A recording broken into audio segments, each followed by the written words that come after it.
অনেকটা বিবর্ণ হয়ে গেছে শীতলক্ষার পানি। স্বচ্ছ পানি কালচে রং ধারণ করেছে, সঙ্গে আছে দুর্গন্ধ। কুচকুচে কালো আর উৎকট দুর্গন্ধে পানির ব্যবহার তো দূরের কথা, নদীপথে চলাচলই এখন দূরহ হয়ে উঠেছে। নারায়ণগঞ্জের চর সৈয়দপুর থেকে নরসিংদীর পলাশ পর্যন্ত কমপক্ষে অর্ধশতাধিক নালা, ড্রেন ও খাল দিয়ে এসে পড়া শিল্প বর্জ্য, পয়ঃনিষ্কাশন বর্জ্য সহ নানা বর্জ্যের কারণে শীতলক্ষার রূপ হারিয়েছে।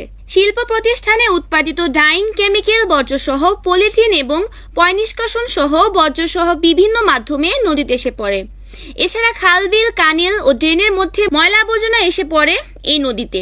ময়লার কারণে শুধু শীতলক্ষাই নয়, নারায়ণগঞ্জের সব খাল, বিল ও নালার পানিও দূষিত হয়ে উঠেছে। পরিবেশ অধিদপ্তরের হিসাব অনুযায়ী প্রতিদিন শুধু অপরিশোধিত 15 কোটি লিটার শিল্প বর্জ্য বিভিন্ন খাল, বিল দিয়ে এসে শীতলক্ষায় পড়ছে।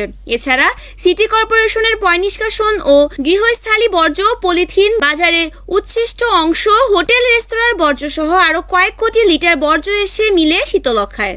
সূত্রটি আরো জানায়, শীতলক্ষা নদীতে লিটারে প্রতি ডিওমেনাস ডিজলভ অক্সিজেন থাকার কথা 4 থেকে 6 মিলিগ্রাম, কিন্তু বর্তমানে আছে মাত্র 1 থেকে 2 মিলিগ্রাম।